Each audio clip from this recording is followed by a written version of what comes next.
Hello, everybody, and welcome to Friends of the Force, a Star Wars podcast. I am your host, Brad Whipple, and this is Bibo's Book Report, a podcast series in audio format about a TV show that has nothing to do with books, and that is the fun in everything.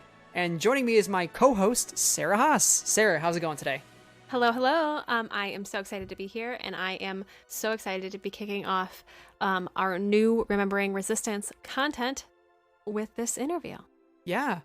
This is our first interview of the week. We will have another one tomorrow on Friday and another on Saturday. But if you're listening in the future, you have all three. So what are you doing? Go listen to all of them right now. They're great. They're fun. They're fantastic. And make sure to use the hashtag Remembering Resistance on social media. Spread the love of this show that came and went way too quickly, but we will never, ever forget it. So our guest today has hundreds of credits on cartoons, commercials, promos, live award show announcing, and interactive games. You may know him primarily as the current voice of Tweety and Porky Pig on the Looney Tunes cartoons, but within the Star Wars universe, he has tons of credits, primarily Luke Skywalker in video games such as Rogue Squadron, Shadows of the Empire, as well as Robot Chicken. He also played Lama Su in Star Wars The Clone Wars. But Sarah, tell our listeners who he played on Star Wars Resistance. I can't believe I'm saying this because it is kind of the most absurd thing I've ever said in my life. But I'm so excited to tell you that Bob Bergen played Bibo, the namesake for this here show, in Star Wars Resistance. So this is a very, very exciting interview for us. Very exciting. And today we get to know him not only as Bibo, Sarah, but as Bob. Yep. And we're just so happy to talk about his career in voice acting, kind of how he got to where he is today, and get to know some of his experiences on Star Wars Resistance. It's just a ton of fun, and we're just so excited. So without further ado, let's jump right to our interview with Bob Bergen, the voice of Bibo on Star Wars Resistance. I like food. Not now, Niku. Oh! Oh! What is that?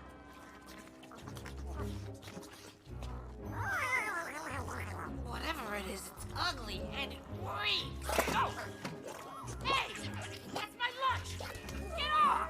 Oh, don't touch it! That's beyond disgusting. Far, far beyond. No. It is joy! It is purest rapture! And it looks just like the Mogilvy pet I had as a hatchling back home. Mwah, mwah, mwah. Ha, ha, ha. Oh, I shall name you Bibo, and you shall be my friend forever! Oh, he kisses back. Hello, everybody, and welcome to Friends of the Force. Sarah and I are bringing you our first interview as part of Remembering Resistance Day, week, whatever you want to call it, but we're leading up to the final day this Saturday, and we are so excited to welcome Bob Bergen to the show. Bob has experience both in Star Wars Resistance and Star Wars franchise at large. So, Bob, thank you so much for joining us today. My pleasure, guys. Good to see you. So happy to have you. It's really impressive, the array of experiences that you have in voiceover acting and animation, all these different things that you're doing. But take us back a little bit to, what originally drew you to voice acting and why you wanted to pursue it. To be the voice of Porky Pig. That was what I wanted to do when I was a kid. And Sarah, you're in the Midwest, right? Mm-hmm. I grew up in the Midwest. When you're a 5-year-old child, you want to be a fireman one day and Superman the next day, and your parents just let you do whatever's in your head until you get to be an adult, 18, and you go, oh, well, now I really want to be an accountant, or I want to be a lawyer, and I wanted to be Porky Pig, and for no other reason other than he was a cool character, and I was able to kind of master his stutter. And my parents, I was fortunate that when I was 14, my dad took a job in Los Angeles and moved us out here, and I picked up the telephone and I just started calling. I mean, this is a long time ago, where there used to be a thing called the phone book. And there were two, for people who don't know this, there were two phone books, the white pages and the yellow pages. The yellow pages were businesses and the white pages were residents. And from the yellow pages, I would find the phone numbers for Disney and Hanna-Barbera and Warner Brothers And I would just call them up, and my voice hadn't changed. I'd be like, "Hi, listen, I just moved here and I want to be Porky Pig. What do I do?" And in the white pages, I found Mel Blanc's phone number, and I called him, and I recorded the conversation, which is illegal. And I crashed a recording session. I pretended to be it's a long story. People have heard this a million times, but I'll just give you the short version. When I talked to him on the phone, he mentioned the name of the studio he was working at that week. He didn't say the day of the time. So I called the studio pretending to be his assistant so I could get the day and the time, which they gave me. And I told my mom I'm skipping school that day and time, and we're going to go watch Mel Blanc work. And she said, cool. So when we got to the studio that day and time, I told the receptionist that we were guests of Mel Blanc, and he invited us to watch. And she said, oh, he's in there. And I walked into that studio, and I said to his producer, we're friends of the receptionist. And she said, we could watch. And producer said, oh, have a seat. So I watched him work. And, that was like, solid gold. Realized, okay, he's still doing this, and I need to train. I need to be prepared to one day be this character. So I called Hanna-Barbera. They referred me to a guy named Dawes Butler, and I studied voiceover, and I studied acting, and I studied improv. And I got my first agent a week out of high school. And then it took me about 5 years of hit or miss auditioning before I was able to quit all the survival jobs that I had. And I've been working full time as a voice actor since '87. That's pretty amazing. I appreciate your know-how to get into the room, and just being like, hey, I belong here. Here's my connection. Here's my connection. Here's my connection. Even if it's a little phony, but it got you to where you need to be. It was a little stalkery, but I didn't think at the time I was doing anything unusual. I just figured, hey, if you want to be a heart surgeon, contact the best heart surgeon in your city and ask, how do I do this? If you want to be a baseball player, see if you can find a good baseball player to talk to. If you want to be a school teacher, go to a teacher that you admire, and where did you go to school and emulate. So I didn't think it was unusual or even gutsy. I just thought it was what anybody would do if they had something that they had some passion that they breathe about. Yeah, you were ready to network, ready to go. Yeah, pretty much. And for you, and your bio on your website talks about how, you just spent so many countless hours watching different cartoons growing up and trying to imitate the voices. And that phone call you mentioned with Mel Blanc is excellent because, I was listening to it and I was like, wow, this is so old. Like, this is great. And the fact that you're able to just get right in that phone call with him and get some advice from him.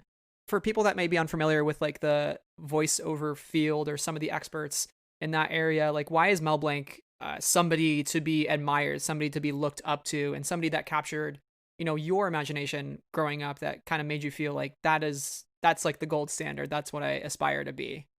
Yes. Well, first of all, he was the first. He was a true genius. And he was probably as brilliant an actor. I don't know if you see behind me, but I collect life masks of actors and artists that I respect. And you got Nicholson here. Up above, I think there's Marlon Brando, and there's James Cagney, and there's Robin Williams. I put Mel Blanc up there with Cagney and Brando as solid an actor. Meryl Streep, Tom Hanks. I mean, Mel Blanc deserves to be on that pedestal. It wasn't that he was as vocally versatile as he was a genius actor. He was called a man of 1,000 voices. He really wasn't a man of 1,000 voices because many of the same voices he would recycle for different characters. He was a man of 1,000 characters. There's a difference because all characters have a voice, but not all voices have character. So what he was able to do is create personalities that also evolved over the years as the writers and the directors evolved the cartoons. He went for the ride. But Mel Blanc, June Foray, Dawes Butler, Don Messick, these were the founding fathers of the animation voiceover industry. He was a brilliant businessman because he asked for a raise in the 40s, and Jack Warner's like, I'm not going to give you a raise. And he said, well, then can I have sole screen credit? And he goes, yeah, that won't cost us anything. So every cartoon, even a cartoon that had other actors in it that voiced, he wasn't Elmer Fudd. Arthur Q. Bryan was Elmer Fudd, but Arthur Q. Bryan never got screen credit. On every cartoon, it said voice characterizations Mel Blanc, and it put him on the map. Yeah, something that he told you on that phone call was, dialect is not as important as the creation of voices.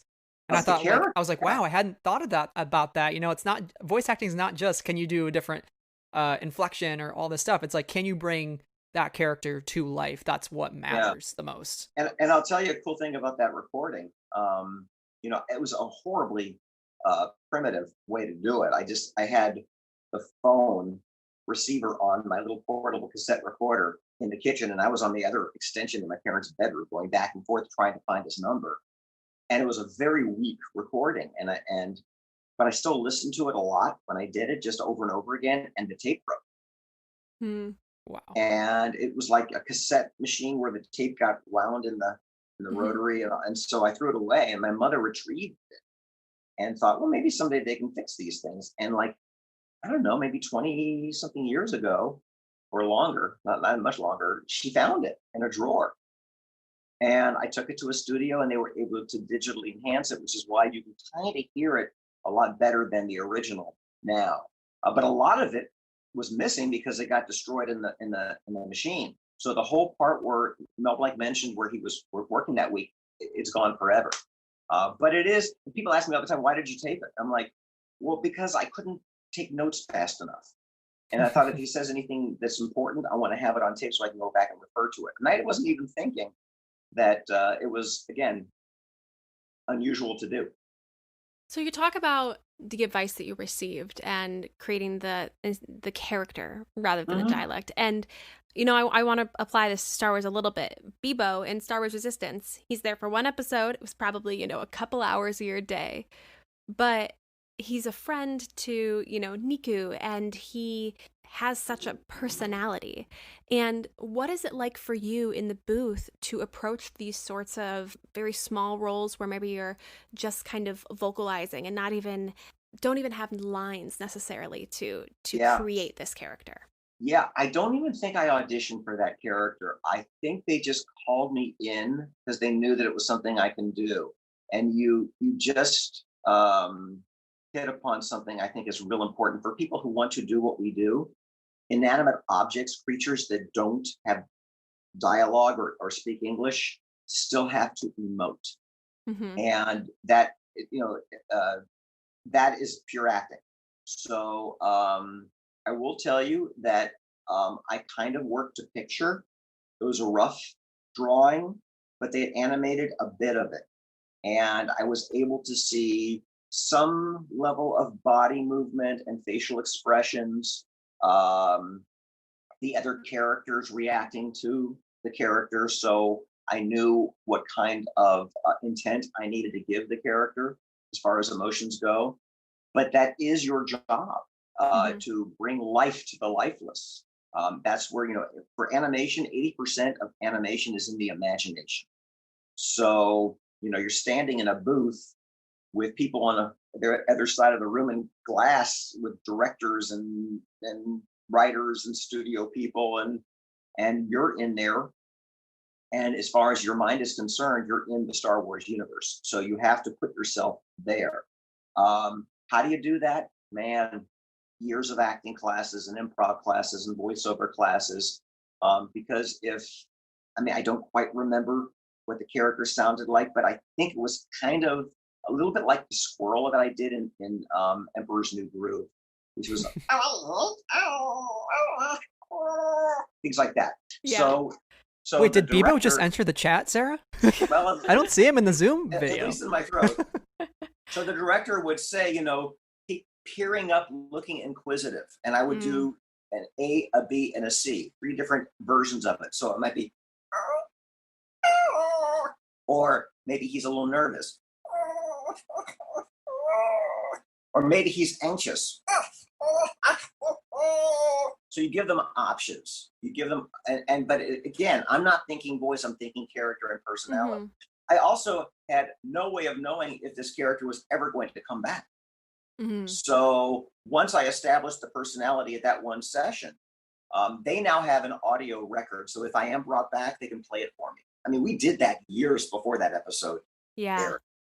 Years before. In fact, it's every time we do a Star Wars project or actually any project, I sign NDAs. I can't talk about There's a lot of stuff I can't talk about right Oh now. yeah, I'm that I wish I sure. could. Yeah. I wish I could.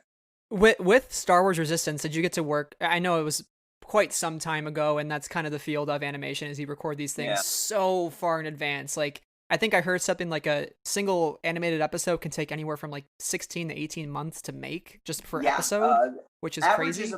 Average is about a year from broadcast to finish, but you never know when the network wants to put it on the air. Mm-hmm. So I think, was this for Disney Plus or Disney Channel or Disney XD? I think it was XD. XD, Okay. yeah. It's on Disney Plus now. Yeah. So, you do something and their intention is to put it on Disney Channel next year. Then all of a sudden, we've got this thing called Disney Plus. Mhm. Let's put it on the shelf. I don't know why I started doing Yogi there, but I did.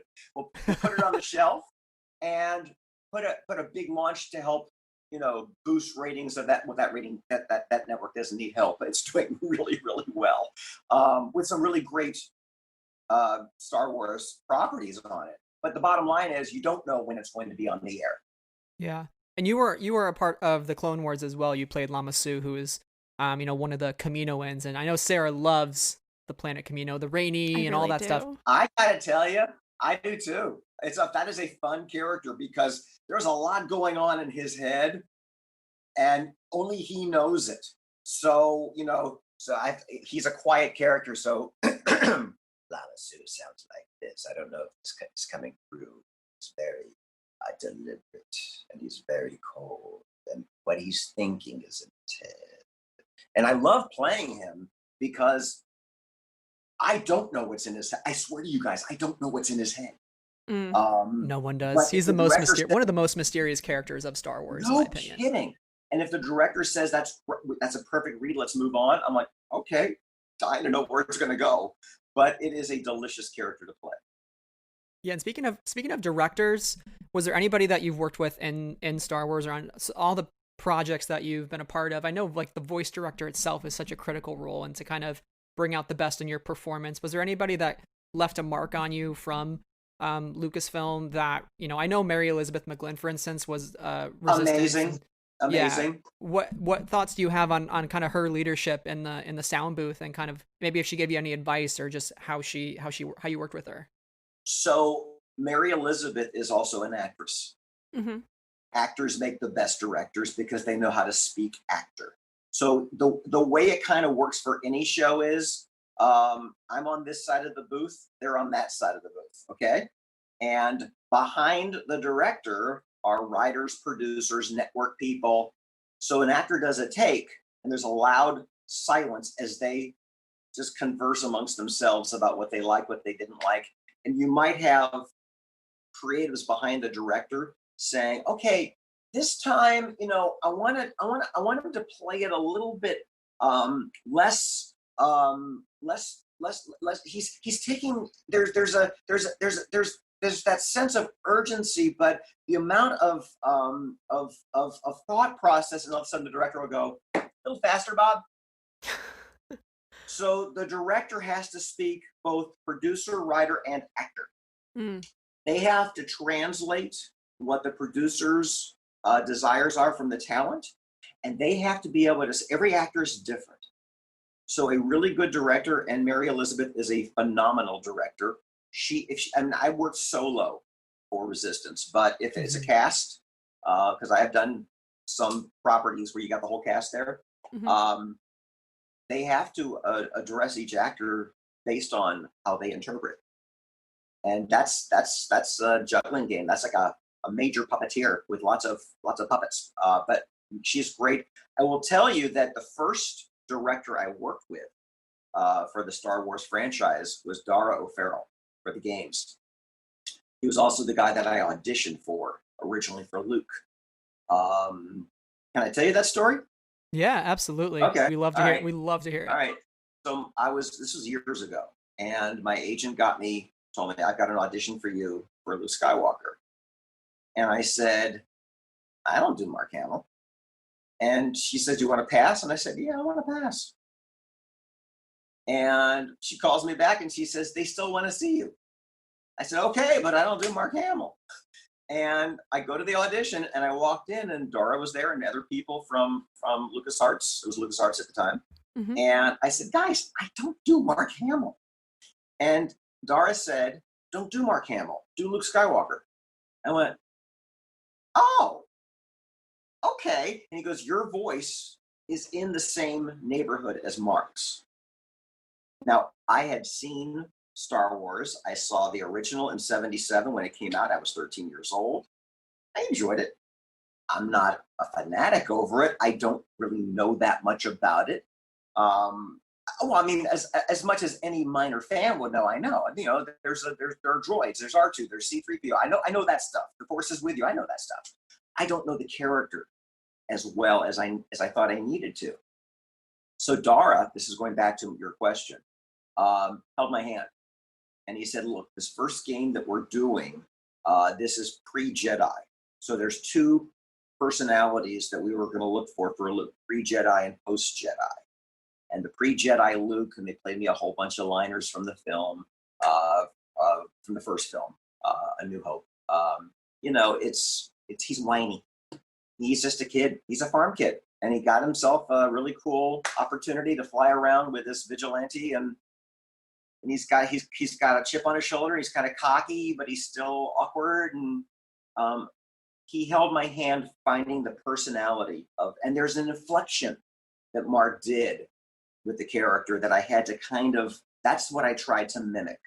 I will say this, and then I got the job, but before I said yes, I made my agent call Mark's agent to find out if he wanted to do this, because I will not take somebody else's gig. Here's the deal. There are a lot of reasons why an actor doesn't take a gig. If he was in a contract negotiation for this, I'm like, pay the man what he deserves. He's Luke Skywalker. If he wasn't interested, I'm more interested in doing the job. If he didn't know about it, I want him to know. So found out he just didn't want to do it at the time. He just wasn't interested. Okay, great. So that's why I took that first job. And the game came out. And these were the old days of games where you didn't see credits unless you played till the very end. So it got a review in the LA Times, and it said the review loved the game, and it loved that they even got Mark Hamill to play Luke Skywalker. And I popped a note to Dara, and I said, "Was I replaced?" He goes, "No, you were very well reviewed." So I was like, "Okay." I don't sound a thing like Mark. And just recently, I did an episode of Robot Chicken where I got to play the older Luke in the last movies. So that was hard because it's a very different sound. Yeah. It is. I feel very blessed to be able to have played this character a lot. But this is Mark. Mark is Luke. Everybody should just know that in my heart, I'm borrowing him when they call me, and the Force is more with him. When it comes to Robot Chicken, there's such a particular style of humor that comes with those specials. And so what was it like to kind of adapt the Luke Skywalker inflection with this very real world, sometimes a little crass, like adult, more humor? You think? Maybe a little bit. Going back to Brad's original question about the directors, Robot Chicken the sessions are directed by a variety of people, but one of which is Seth Green, who co-created the show. And Seth is also an actor. So Seth is also like the world's biggest Star Wars fan. So he was, we did one bit that was a Yo Mama. It's edgy, but Seth is a great director in that he's able to allow me to kind of remove a layer of authentic Luke to fit the satire of what the series intended. He's a superb director, and they're fun. Those are a lot of fun. Before we started, I was telling you the story of the premiere of the first one, because we did 3. We did it. And I get this email that says George Lucas wants to host a premiere party at Skywalker Ranch for Star Wars Robot Chicken. And I'm like, well, that sounds cool. Okay. So I went, surreal.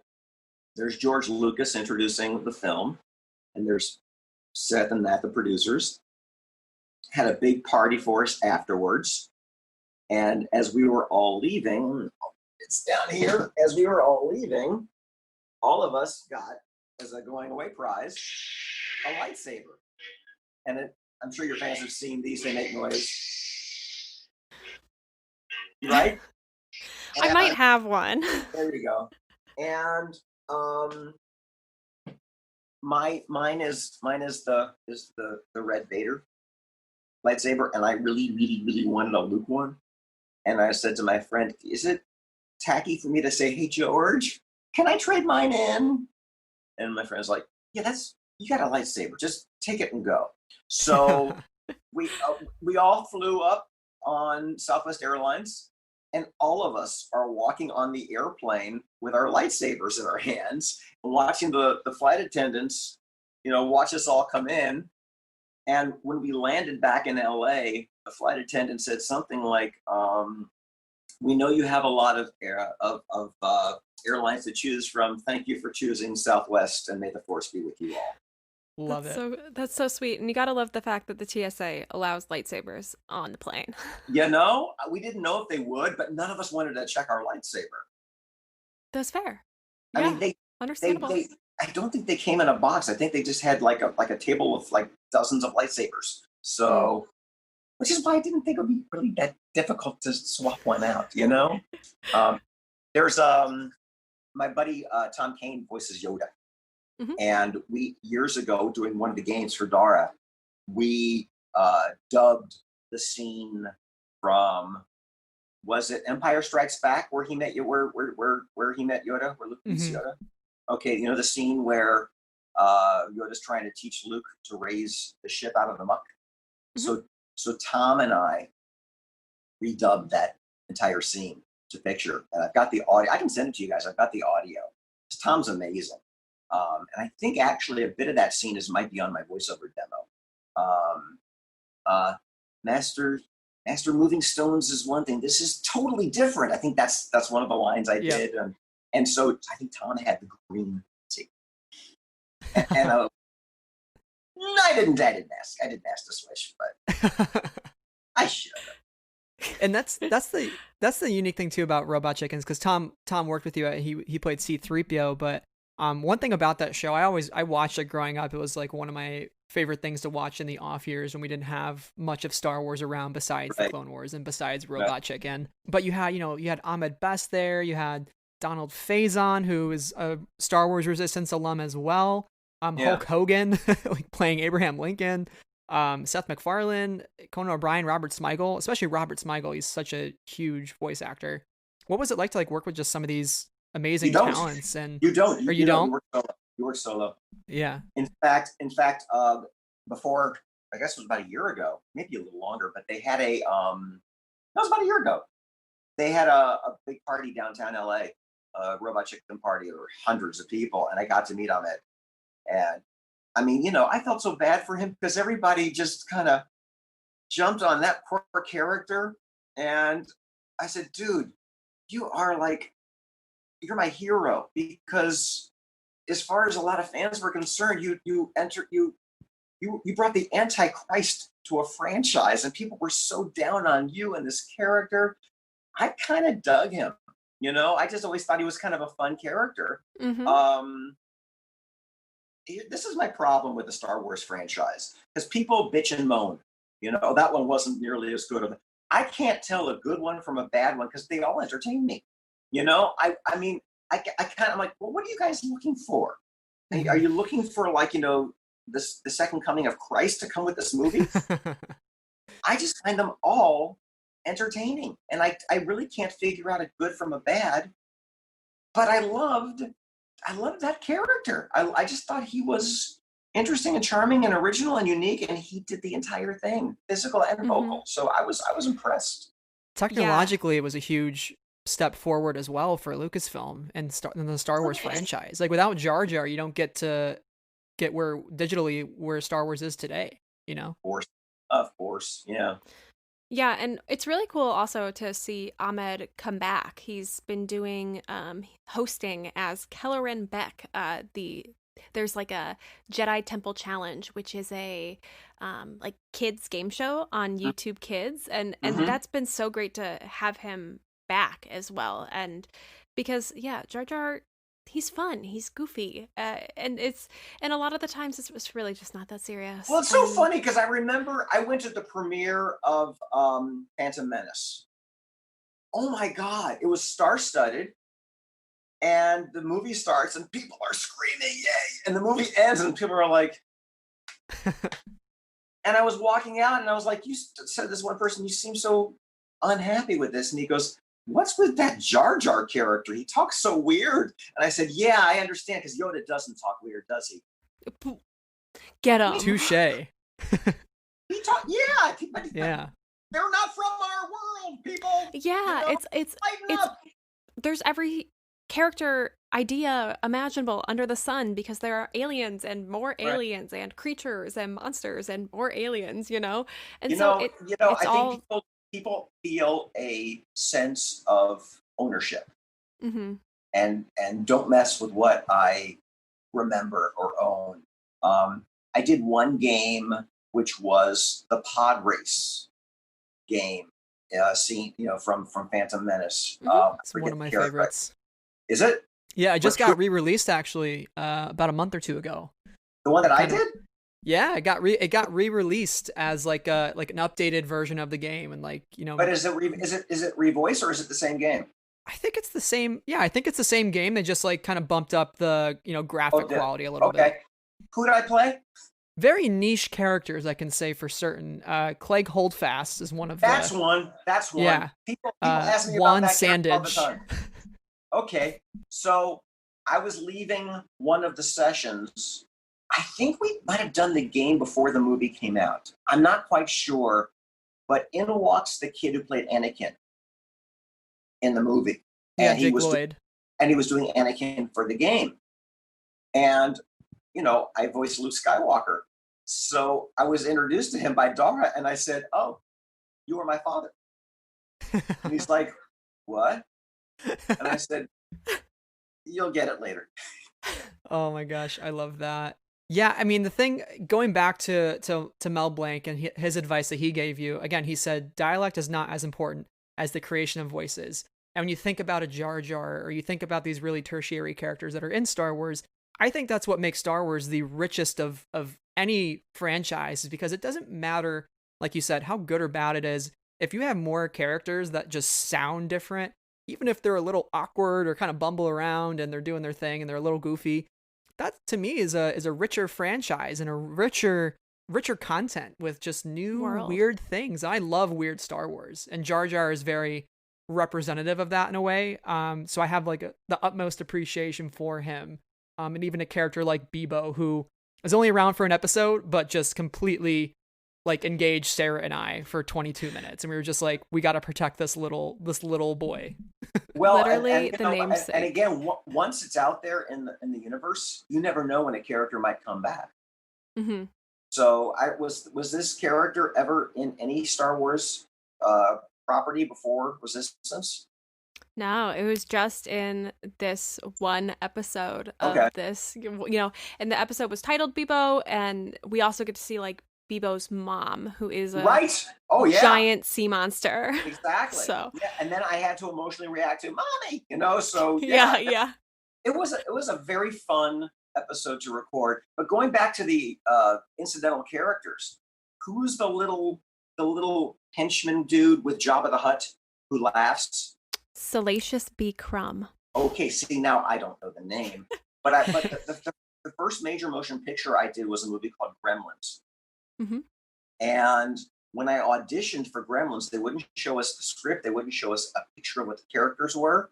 But they said, the little dude with Jabba the Hutt, kind of like that. It was, oh, okay.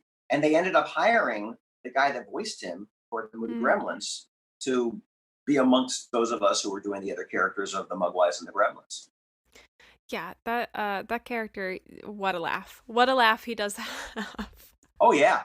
So to end our episode, for every guest we have on, we do some rapid fire questions. And these are not like a test.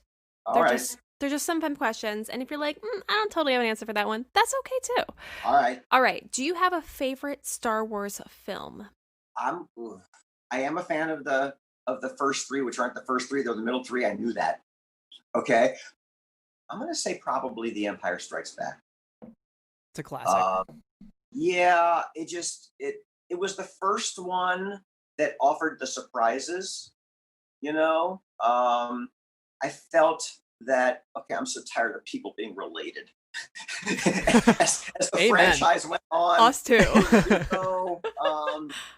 But, you know, you got to find another way to kind of twist and turn.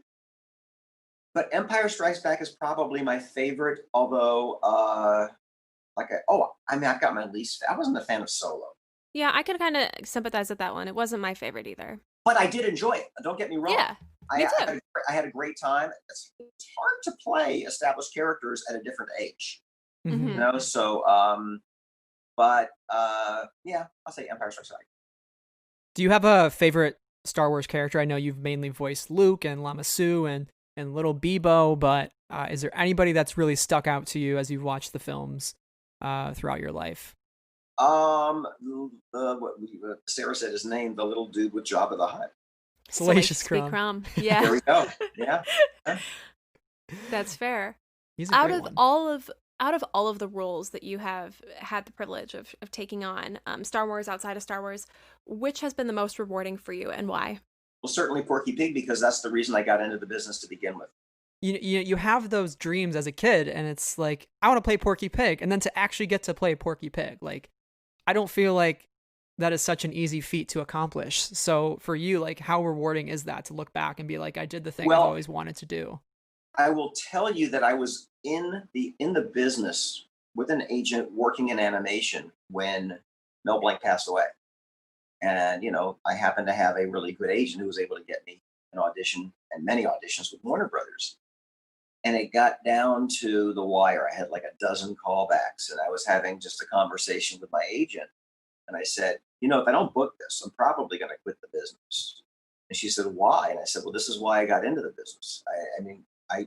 I got to find something else that would make me as happy or look forward to as much as this. And my agent was a little nervous because my agent gets 10% of all my money, all my jobs. So she didn't want me quitting the business because I was, you know, profit to her.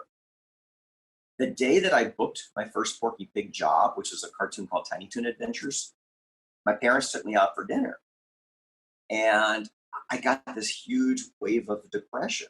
My mom said, what's up? And I said, 26 years old, and I just met my lifelong goal. Now what? And my mom says, I'd say enjoy. And I've had to re-audition for the character a lot, guys. None of us have a lifetime contract to voice anything. So, you know, I've done Porky probably more than anybody, but other people have played him, and other people probably will play him. But every time the phone call rings, and we're Monday morning, I'm doing Looney Tunes cartoons for HBO Max, and I'm thrilled. That's awesome. Yeah.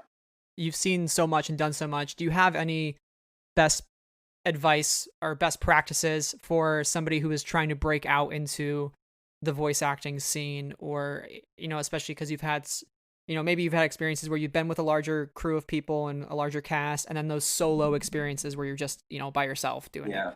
From all those experiences combined, what advice would you give?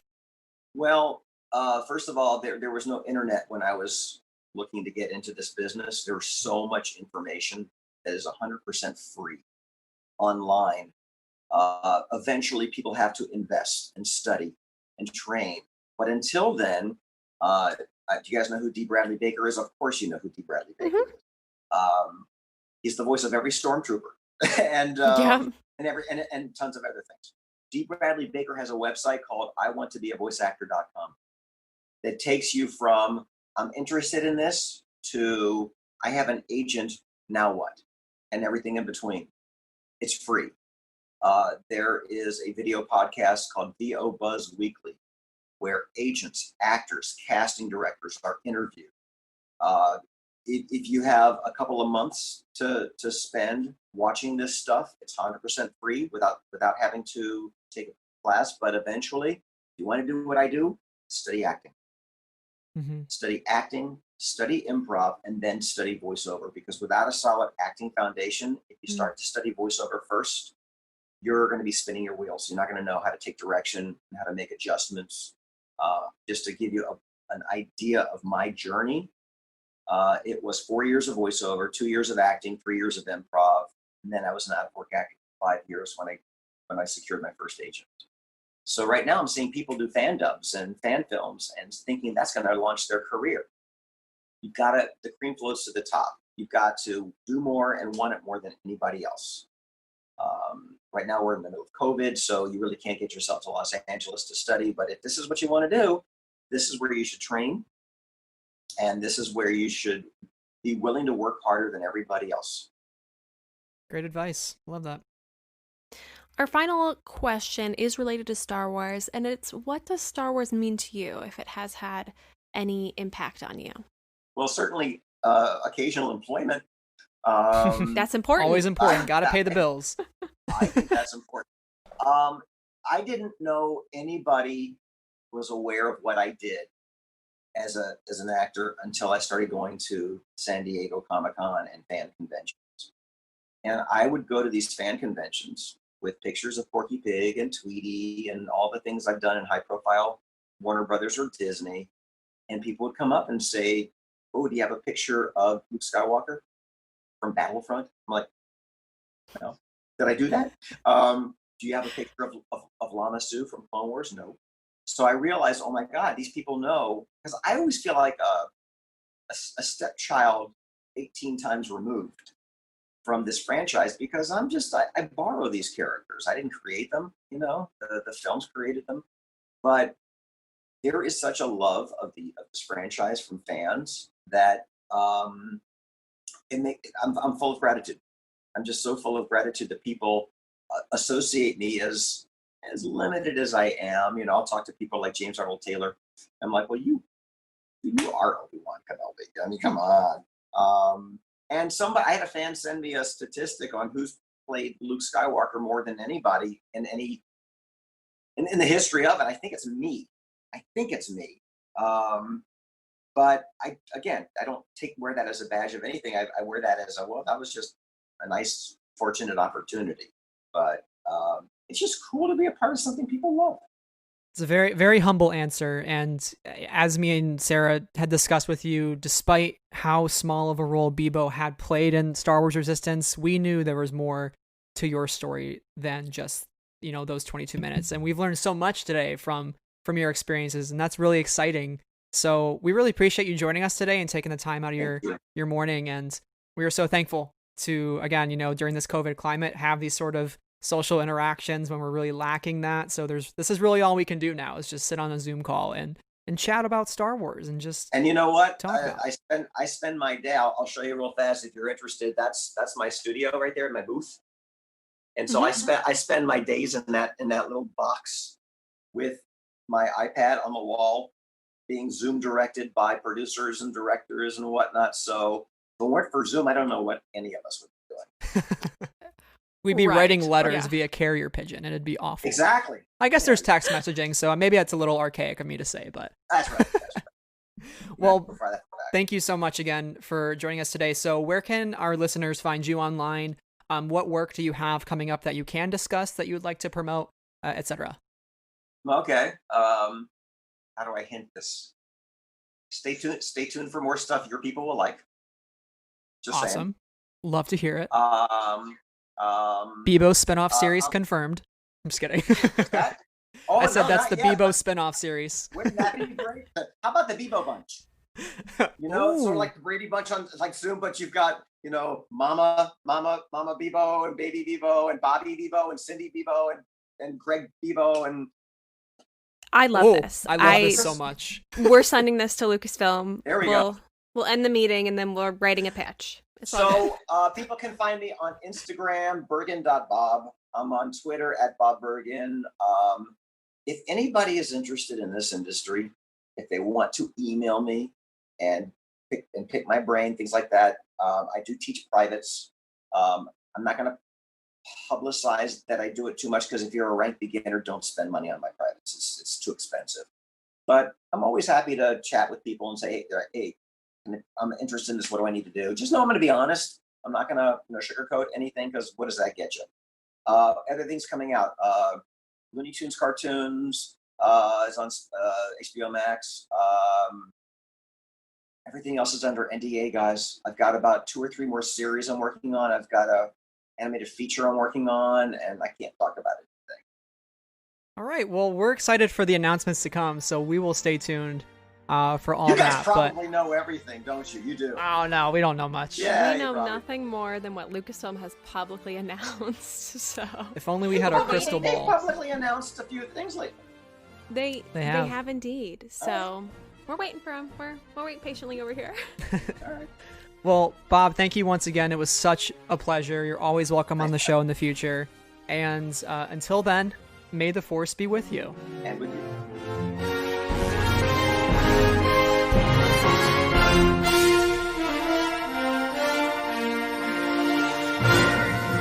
Hey, everybody. Thank you so much for listening to our interview with Bob Bergen. Such a blast to have Bibo himself on the show and to get some pretty cool impersonations. I actually thought Bibo was in the room with us, Sarah. I was pleasantly shocked. Yeah, and Lama Sue. And then at one point, Yogi Bear. I didn't know we invited that many people to our Zoom meeting.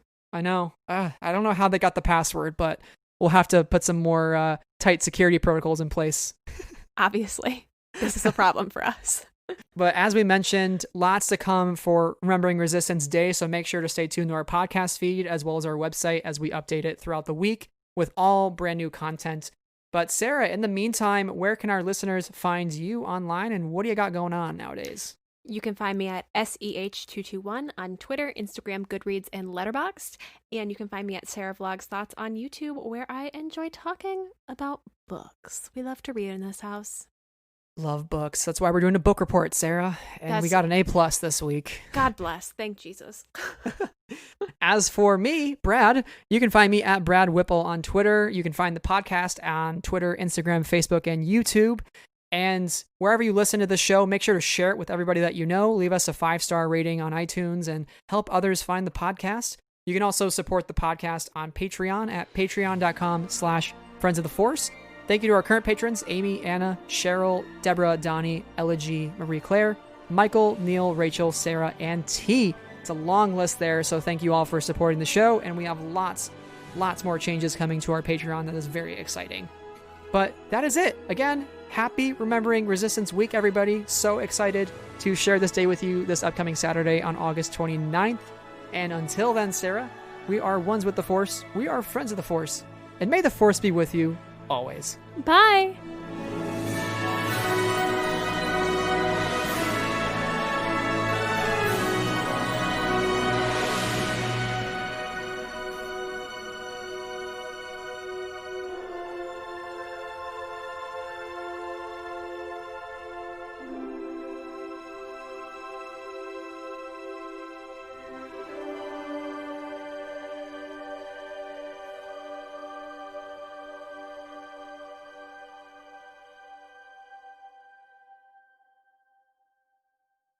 Friends of the Force is a proud member of the Star Wars Escape Pods network.